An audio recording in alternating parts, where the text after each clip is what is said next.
दोस्तों, हमारे YouTube channel पर आपका स्वागत है। आज हम बात करेंगे सुप्रीम कोर्ट द्वारा 2 बार बाबा रामदेव और उनके सहयोगी बालकिशन को जो डांट लगाई है, जो उनके लिए एक जजमेंट दिया है, उसके बारे में बात करेंगे। जैसे आप जानते हैं, अभी अप्रैल का महीना है और आज 11 तारीख को, कल 10 तारीख को और इसके पहले एक हफ्ते दोनों बार सुप्रीम कोर्ट ने बाबा रामदेव को एक तो हाजिर रहने को कहा और उसी के साथ उन्होंने पहली बार कहा कि आपने अभी तक कोर्ट के निर्देशों का पालन नहीं किया। कोर्ट के निर्देशों के बावजूद आपने वो गलत एडवर्टीज़मेंट्स डाले हैं जो भ्रामक हैं, लोगों को मिसलीड करते हैं, लोगों को एक गलत प्रकार की सूचना देते हैं। और जब बाबा रामदेव ने माफ़ी मांगी तो कोर्ट ने कहा, आपने कितना बड़ा अपराध किया है, आपको इसकी कल्पना नहीं है। आप फिर से एक हफ्ते के अंदर आइए और अपना पक्ष रखिए। तो एक हफ्ते के बाद जब बाबा रामदेव गए तो कोर्ट ने और सख्ती से कहा, जिस प्रकार से आपने अपने उत्पादनों का एक भ्रामक प्रचार किया है, जनता को गुमराह किया है, वो माफ़ी से दूर होने वाला नहीं है। आपको एक इस बात की जानकारी होना चाहिए कि आपने देश का कितना बड़ा नुकसान किया है। जैसे हम जानते हैं, बाबा रामदेव ये शुरू में योगा गुरु थे। पूरे देश भर में इन्होंने घूम घूम कर योग का प्रचार किया और बाद में धीरे धीरे उन्होंने पतंजलि नाम की कंपनी खोली और ये अभी देश के बड़े उद्योगपतियों की पहली लाइन में आ गए हैं। पतंजलि ने दावा किया कि वो भारतीय आयुर्वेद आधार पर वो अपनी दवाइयाँ बना रहा है, प्रोडक्ट्स बना रहा है और आयुर्वेदिक दवाओं के माध्यम से लोगों की भलाई करना चाहता है। अब ये उनका जो दावा था, उसमें पहली बात ये बता दूं कि बाबा रामदेव और उनके साथी जो हैं, इनकी कितनी शिक्षा हुई है इसके बारे में कोई जानकारी नहीं है। क्योंकि आजकल आयुर्वेद के लिए भी देश में बहुत सारे आयुर्वेदिक मेडिकल कॉलेज हैं। क्या इन दोनों ने वहाँ जाकर कोई अध्ययन किया है, कोई डिग्री प्राप्त की है, इसके बारे में जानकारी नहीं है। और अभी उन्होंने एक के बाद एक दवाइयाँ निकालते रहे। एक तो उन्होंने दवाई निकाली थी जो पुत्र कामना करते हैं लोग, उसके लिए ख़ास तौर से वो दवाई निकाली थी जब उनकी बहुत आलोचना हुई थी। और उनका दावा रहा है कि उनकी दवाइयाँ सभी बीमारियों को ठीक कर देती हैं, वो कैंसर हो, एड्स हो या समलैंगिक संबंध बनाने वाली विचारधारा हो, ये सब का इलाज उनके पास है, ऐसा वो दावा करते रहे। अभी जब कोरोना महामारी फैली तो कोरोना महामारी के दौरान उन्होंने करीब 1 महीने के अंदर कोरोनिल नाम का एक ड्रग कॉम्बिनेशन सामने लाया और इसका जो रिलीज़ था वो 2 केंद्रीय मंत्री, एक डॉक्टर हर्षवर्धन, दूसरे नितिन गडकरी, इनके हाथों से दोनों का रिलीज़ हुआ। बाबा ने दावा किया कि ये दवाई पूरी तौर से ट्रायल करके की गई है। एक कोई मेडिकल कॉलेज के एक प्रोफेसर भी उनके साथ थे और उन्होंने कहा, हमने 100 मरीज़ों पर इसका अध्ययन किया है और हमने पाया है कि ये जो दवाई है ये बहुत तेज़ी से असर करती है। थोड़े दिनों में ही पेशेंट, मरीज़ निगेटिव हो जाता है कोरोना के टेस्ट से। अब ये जो उन्होंने अध्ययन किया था वो करीब 100 मरीज़ों पे किया था, जिसको अंग्रेज़ी में कहते हैं माइल्ड टू मॉडरेट, यानी नम्र प्रकार की बीमारियों का उन्होंने अध्ययन किया। और जो पूरा अध्ययन की प्रक्रिया थी वो उन्होंने पूरी नहीं की।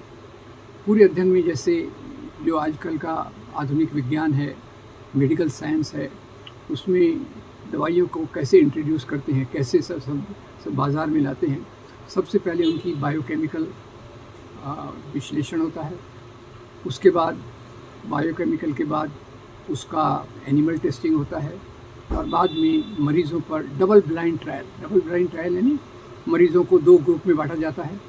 एक ग्रुप को प्लेसिबो यानी दवाई नहीं है, दवाई के नाम पे कोई गोली दी जाती है, और दूसरे ग्रुप को दवाई दी जाती है और फिर उसका अध्ययन किया जाता है कि इसका परिणाम क्या था। इसमें पीयर रिव्यू यानी जो दवाई बनाने वाला है उसके ऊपर बाकी लोग रिव्यू करते हैं, अपनी आलोचना देते हैं और उसके आधार पे लगातार दवाई में सुधार होता रहता है। ये है तरीका आजकल आधुनिक जो मेडिकल साइंस है, आधुनिक जो मेडिकल साइंस में जो रिसर्च होता है, जो नई दवाइयाँ लाई जाती हैं, उसका ये आधार है।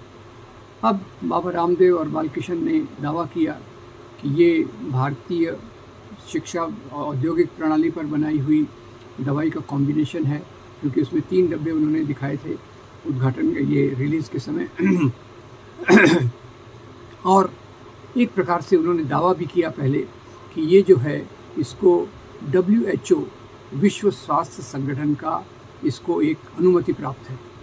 बाद में आयुष मंत्रालय ने इस पे चुनौती दी तो ये पीछे हट गया और कहा नहीं, ये WHO का जो है इसमें लाइसेंस तो नहीं है, पर हमने WHO के निर्देशों के आधार पर इस दवाई को बनाया है। तो खैर ये दवाई खूब चली, सरकारी प्रोपेगेंडा भी इसके साथ ही था, और पूरी मीडिया, जिसको आज गोदी मीडिया कहते हैं, जो एक दक्षिणपंथी विचारधारा को सामने रखता है, पूरी मीडिया ने रामदेव बाबा की एकदम इतनी तारीफ़ की कि वो तारीफ़ से गदगद हो गए। उनका व्यापार भी गदगद हो गया और वो भी बहुत खुशी से जगह जगह इंटरव्यू देकर कहने लग गए कि उन्होंने कितना त्याग करके, बलिदान करके इस नई दवाई को खोजा है।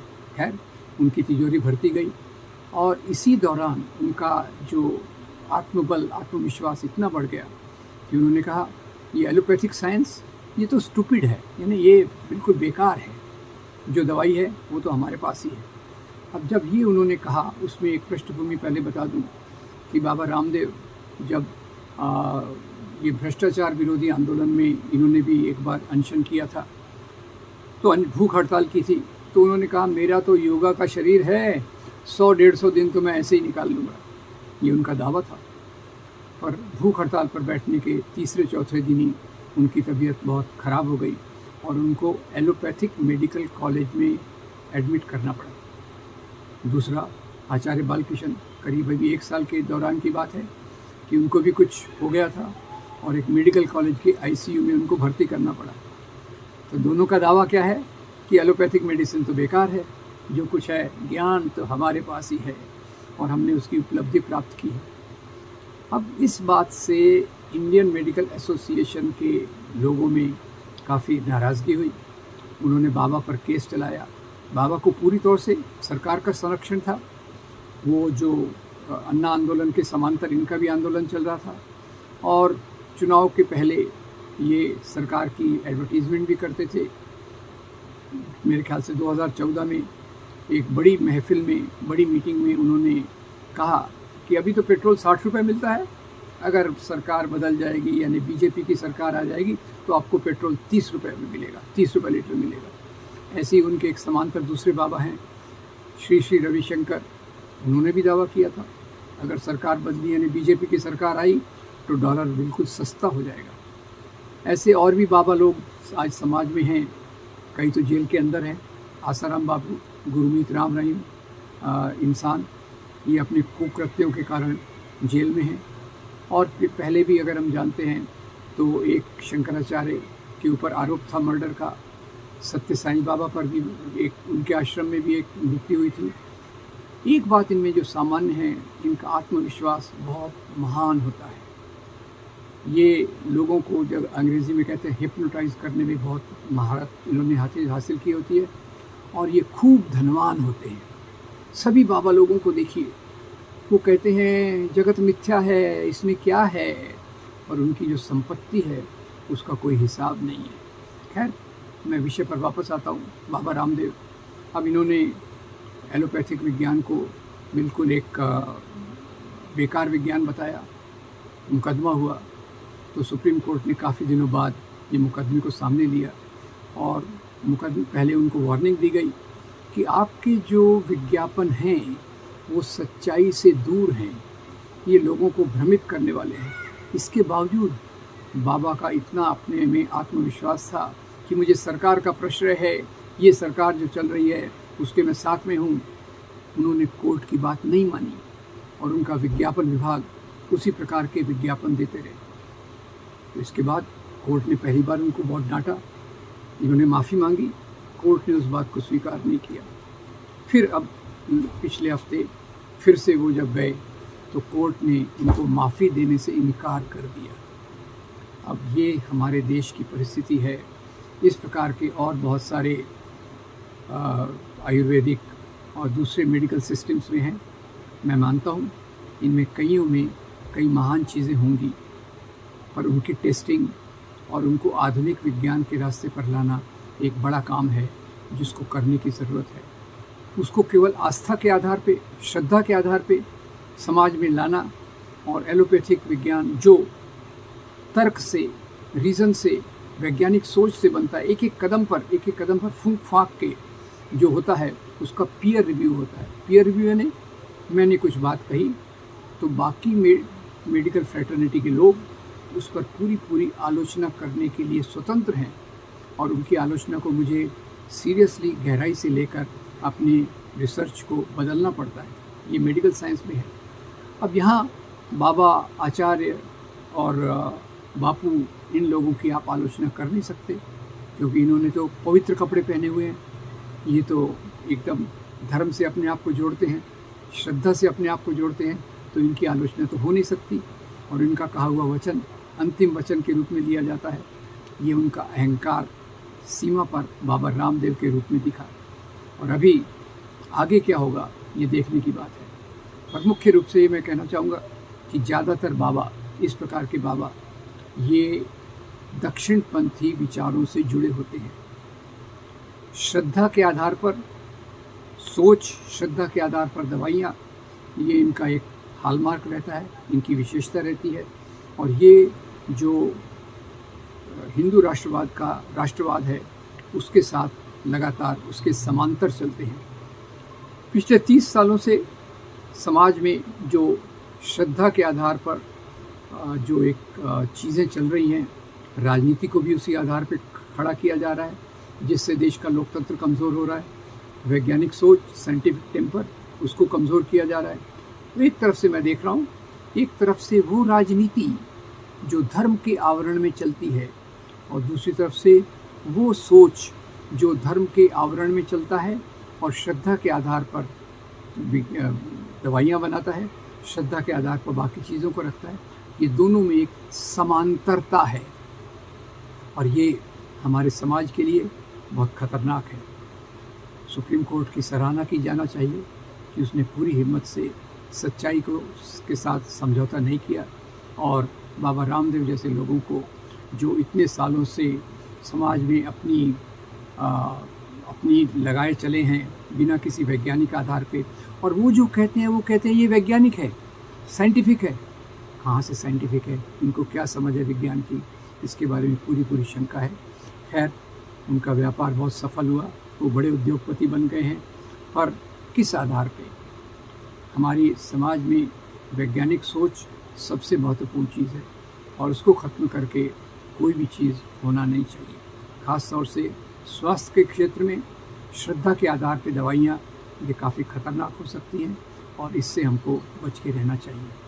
तो उम्मीद करते हैं कि बाबा रामदेव जैसे बहुत सारे और बाबा जो अपने अपने तरीके की दवाइयाँ बनाकर समाज में लागू करते हैं, वो भी इसमें थोड़ा फूंक कदम रखें। हमारे यहाँ आयुर्वेदिक मेडिकल कॉलेजेस हैं, उनसे टाई अप करें, रिसर्च करें, दवाइयों की अच्छाई को एक वैज्ञानिक तौर से सिद्ध करें और उसके बाद लाइसेंस लेकर ही इसकी प्रैक्टिस करें, तो ही मेरे ख्याल से एक सही चित्र सामने आएगा। मैं उम्मीद करता हूँ कि समाज वैज्ञानिक सोच के आधार पर चलेगा और जो इस प्रकार के बाबा अपने धार्मिक कपड़े पहनकर, धर्म का सहारा लेकर अपने व्यापार को बढ़ाते हैं या दूसरी चीज़ों को बढ़ाते हैं जिससे वो बहुत संपत्तिवान हो जाते हैं और उनका समाज में दबदबा, रुतबा, राजनीतिक, आर्थिक, सामाजिक बढ़ जाता है। उम्मीद करता हूँ कि इस प्रकार की चीज़ें नहीं होंगी और जो हमारी पुरानी परंपरा थी, भक्ति परंपरा, सूफी परंपरा और वो परंपराएं जो लोगों को जोड़ती हैं, धर्म के वो पहलू को हम सामने लाएंगे और इस प्रकार से धर्म का दुरुपयोग विज्ञान में करना, सोच में करना, राजनीति में करना, इस पर एक बंधन लगाने की कोशिश करेंगे। मैं उम्मीद करता हूँ आपको ये वीडियो अच्छा लगेगा। इसको आप लाइक कीजिए, फॉरवर्ड कीजिए और हमारे चैनल को ज़रूर सब्सक्राइब कीजिए। आपका बहुत धन्यवाद। Thank you very much.